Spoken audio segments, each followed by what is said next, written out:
حمد و ثنا کے بعد دعا ہے رب ذوالجلال ہماری اس مقدس و معطر و مطہر حاضری کو قبول فرمائے، جمعۃ المبارک کے فیض و برکات نصیب فرمائے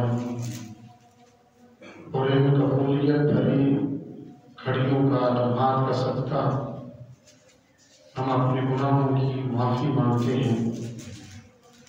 اللہ کریم اپنے شان ستاری غفاری کا صدقہ ہمارے گناہوں کو معاف فرمائے۔ آپ جتنے حضرات بھی اپنے معمول کے مطابق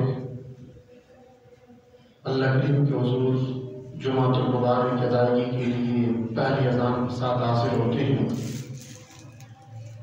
یہ اللہ تعالیٰ کا آپ پر بے پناہ احسان ہے، اللہ تعالیٰ کی نوازشات ہیں۔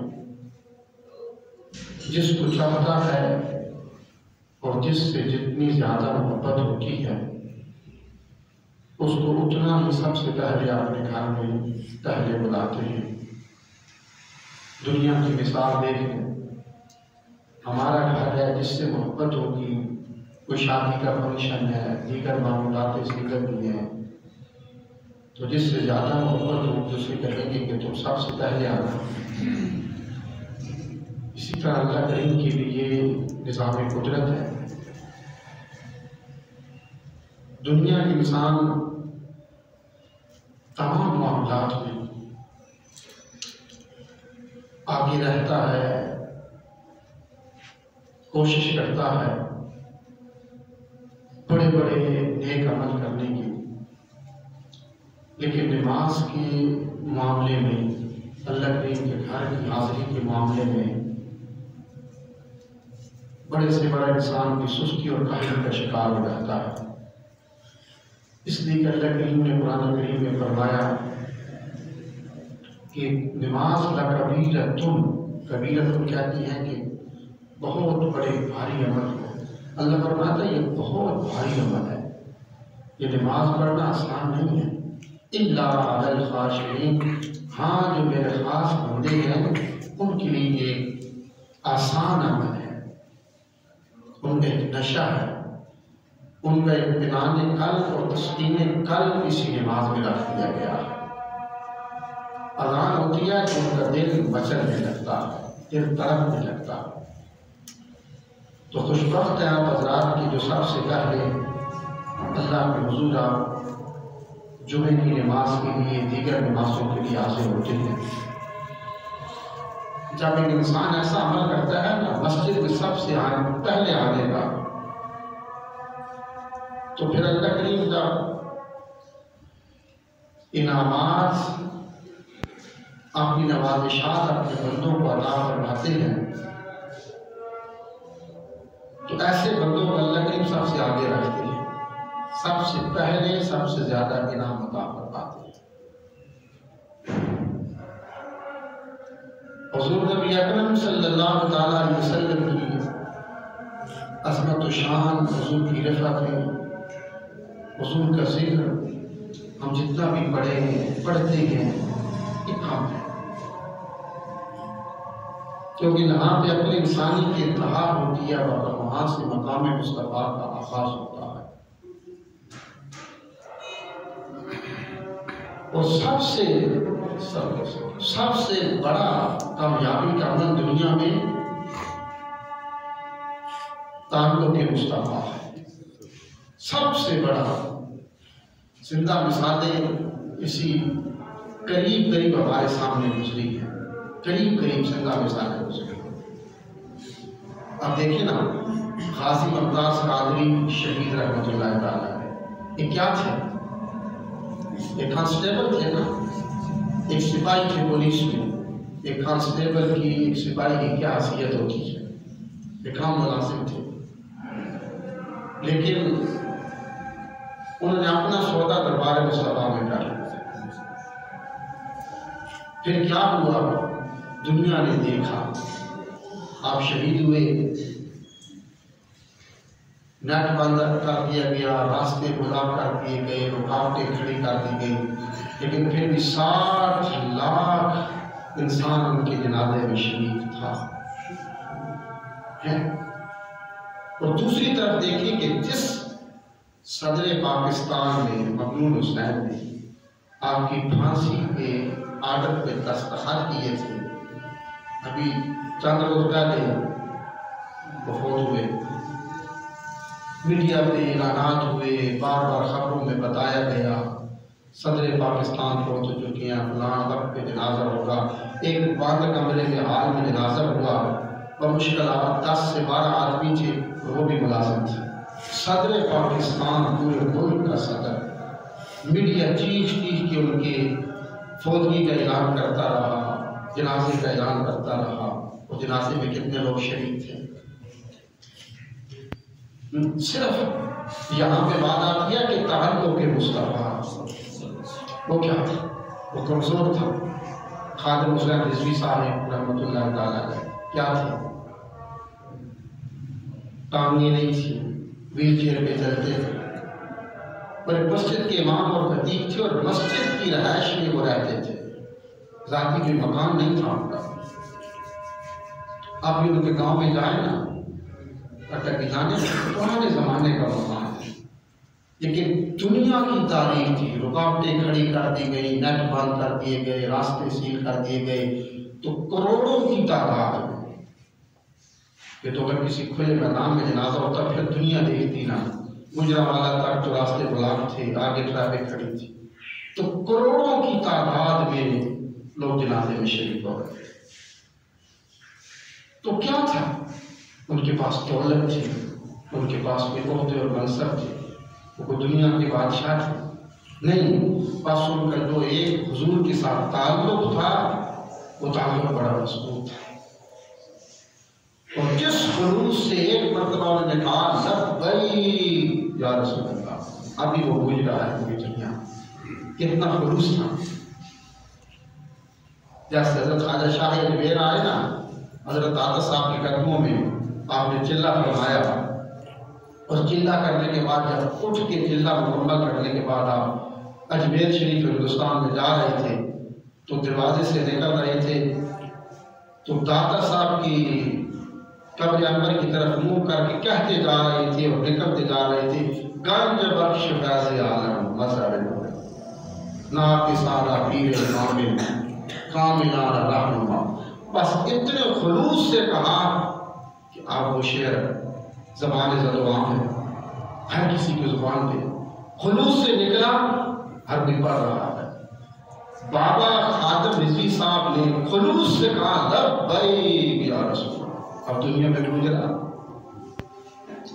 تو یہ صرف کیا ہے کہ تعلق کے مصطفیٰ ہے، یہ زندہ مثالیں ہیں، دنیا میں عزت، دنیا میں مقام، مراتب، سلام، شہرت اسی کو ہے جس کا حضور کے ساتھ تعلق مضبوط ہے، حضور کے ساتھ اس کا رشتہ مضبوط ہے، اسی کا ہے، اس کے علاوہ نہیں۔ غازی الدین شہید کیا تھے؟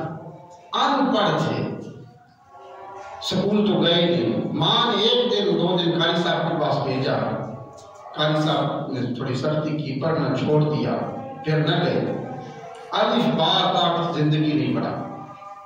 آج بھی جائے تو روزانہ منوں کے حساب سے ان پہ مزار پہ پھول چڑھائے جاتے ہیں، فاتحہ خانی کے لیے لائنیں لگی ہوئی، کوئی ولی تھے، حافظ قرآن تھے، قاری قرآن تھے، بڑے مفسر تھے، تسبیح و تعلیل کرتے تھے، نہیں خود نماز بھی نہیں پڑھتے تھے،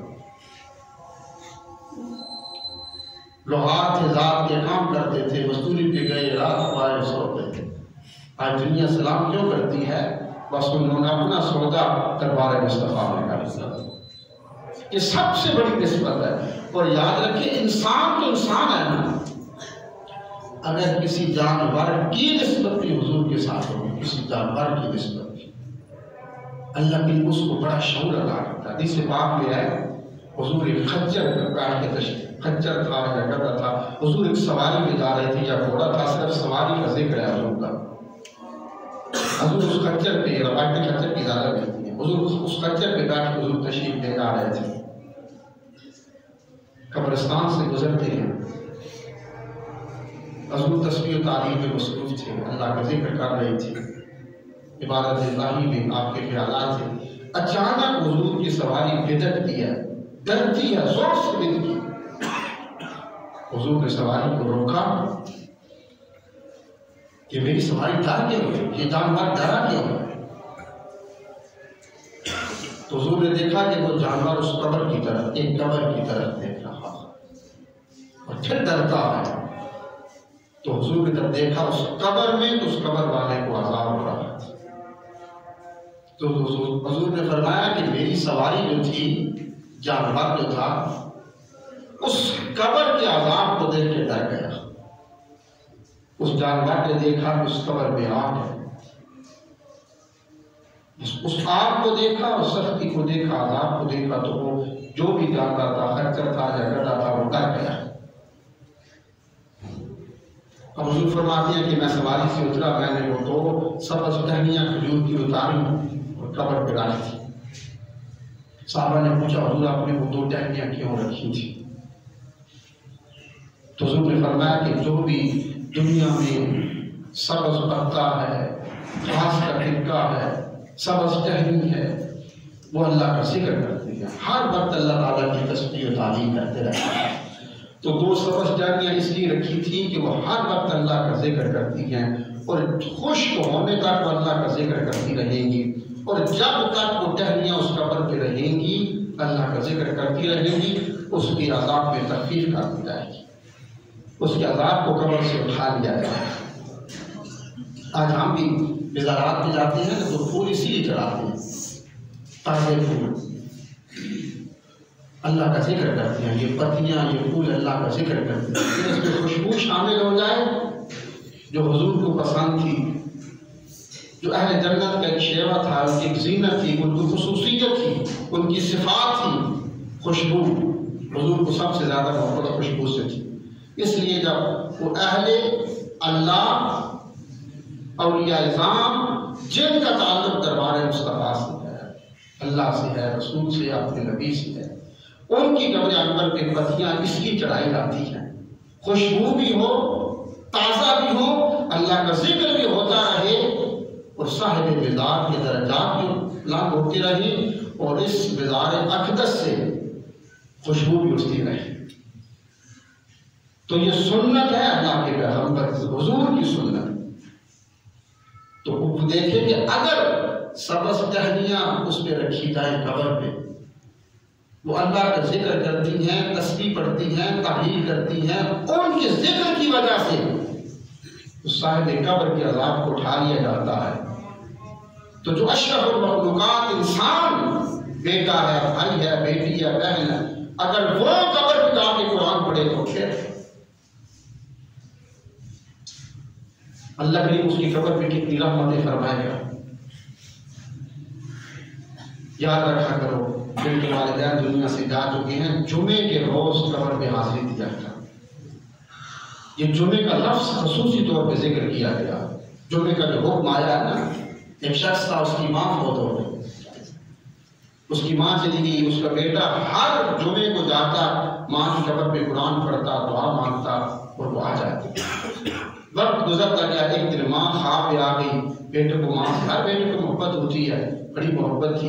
بیٹے نے ماں سے کہا کہ میری ماں بتا میں کیا ایسا عمل کروں کہ تجھے قبر میں سکون ملے؟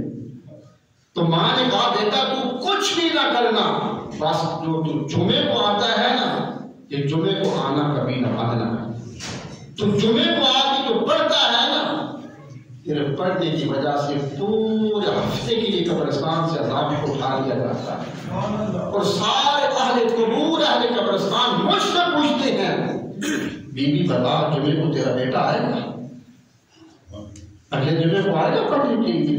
بیٹا میرے لیے کچھ بھی نہ کرنا، لیکن جمعے کی حاضری کو کبھی ترک نہ کرنا۔ جمعے کے دن والدین کی قبروں پہ حاضری دیا ہے، اور ایک بڑا سستا جو سودا ہے یہ کہ آپ اس کو اپنے بینک بیلنس سمجھیں۔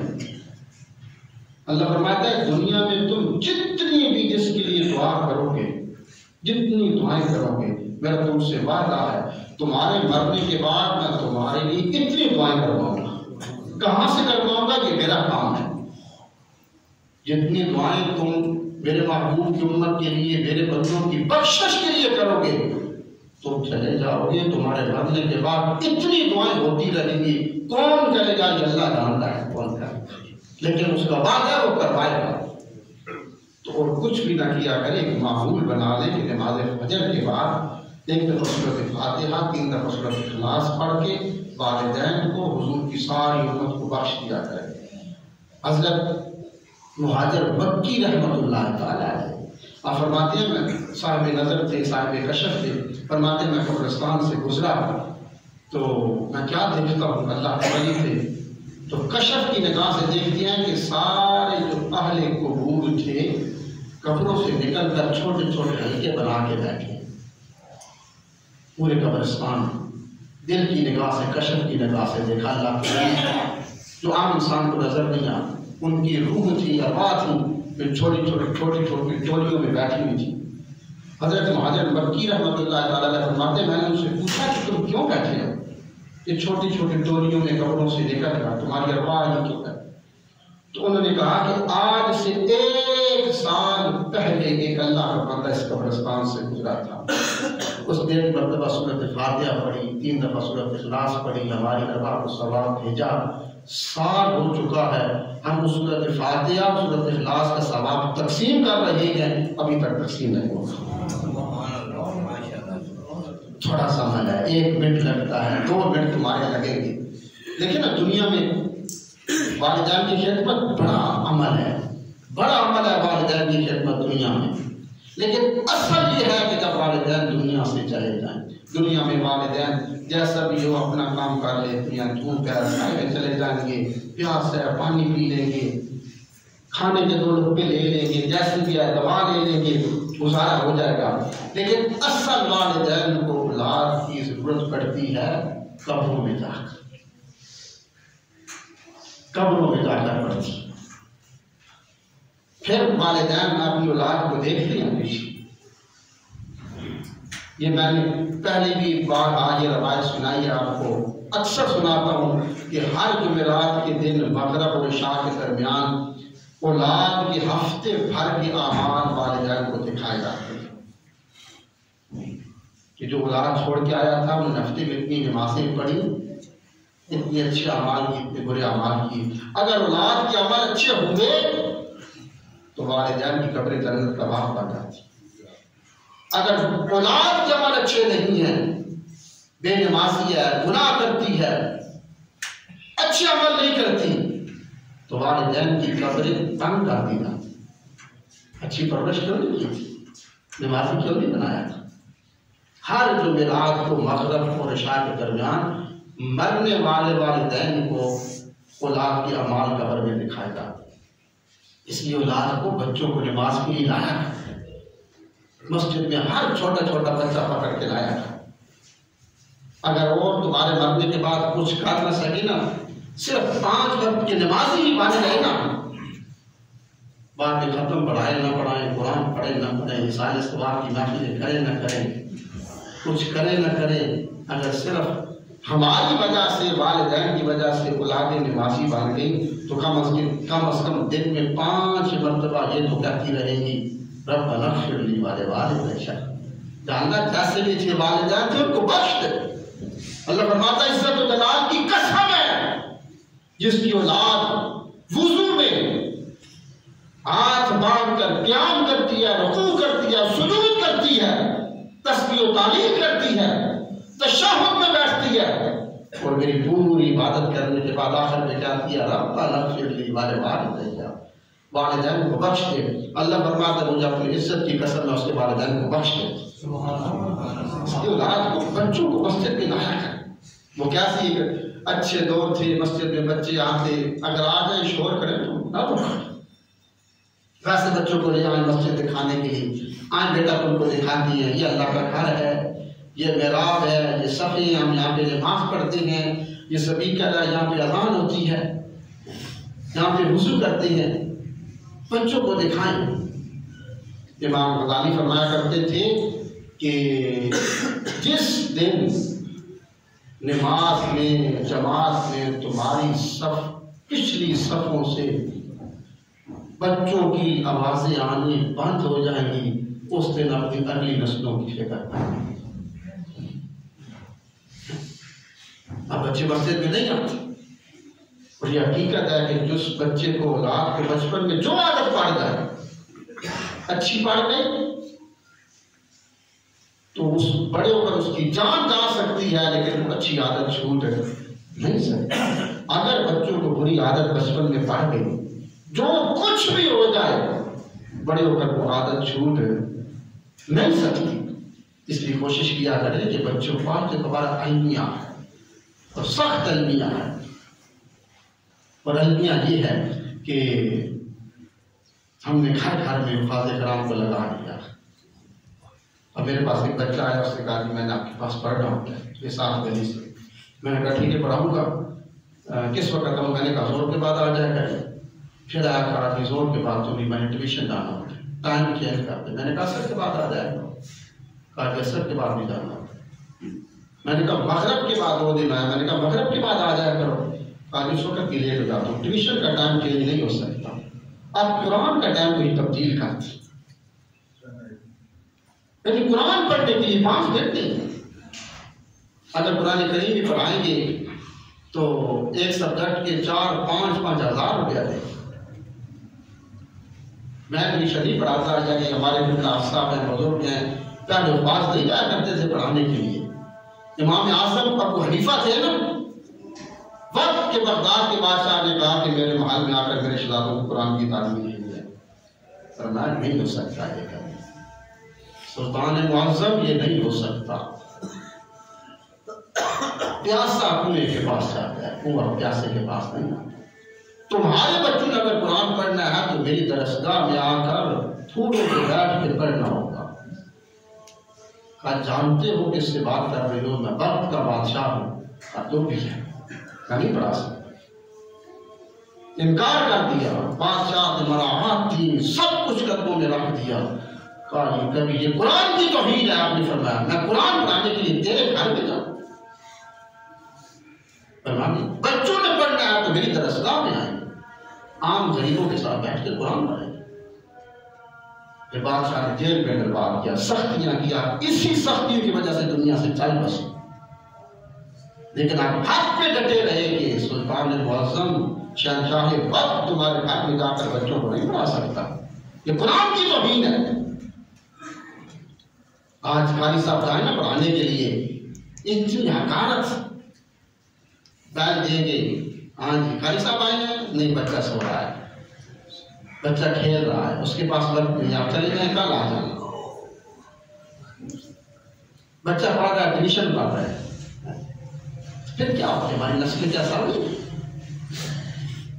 جس کو آپ اتنا انگریزی پڑھاتے ہیں، قرآن پڑھا سکھاتے ہیں، انگریزی سکھاتے ہیں، دنیا سکھاتے ہیں، سائنس سکھاتے ہیں، ڈاکٹر بناتے ہیں، اس کو تو جنازہ پڑھانا نہیں ہے۔ آج علماء پہ لوگ باتیں کرتے ہیں، علماء ایسے ہیں، ارے جو اپنے بیٹی کا نکاح نہیں پڑھا سکتا، باپ کا جنازہ نہیں پڑھا سکتا، وہ علماء پہ بھونکتا ہے۔ یہ المیہ ہے۔ ابھی وقت ہے اپنی اولادوں کو، بچوں کو مسجد میں لے کے آنا، ان کو انگلی سے پکڑ کے لاؤ، ان کو اپنے ساتھ کھڑا کرو، پہلا سے پارا پڑھے نا، تیسرا رکوع، وَإِذْ قَالَ رَبُّكَ لِلْمَلَائِكَةِ، اس کی آپ ترجمہ پڑھیں، تشریح پڑھیں، آپ سب موجود ہیں۔ اللہ کے فرشتوں سے کہا، فرشتوں میں انسان کو بنانے لگا ہوں۔ فرشتوں نے کہا کہ یا اللہ ان کو نہ بنانا، یہ دنیا میں خون ریزی کریں گے، قتل و غارت کرے گا انسان، فساد کرے گا۔ اللہ نے فرمایا کہ جو میں مانتا ہوں وہ تم نہیں جانتے۔ پھر کیا ہوتا ہے؟ اللہ نے انسان کو بنا دیا۔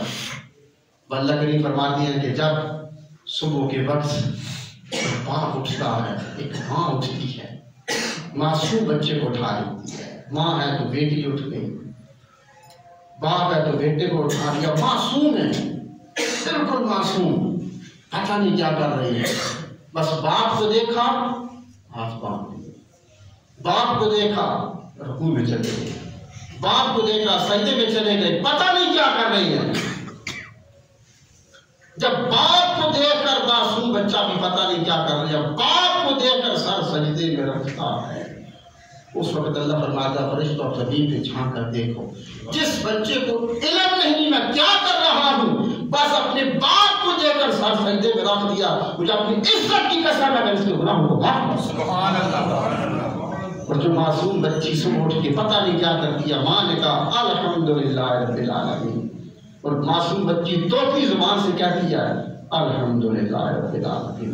اللہ فرماتا ہے فرشتوں آپ دیکھو، اس معصوم بچی کو علم نہیں میں کیا کہہ رہی ہوں، ماں کو سن کے کہتی ہے الحمدللہ رب العالمین، ساری تعریفیں پروردگار عالم کے لیے، گواہ بن جاؤ اس بچی کی صدقے میں اس کی ماں نے گناہوں کو بخش دیا۔ سبحان اللہ۔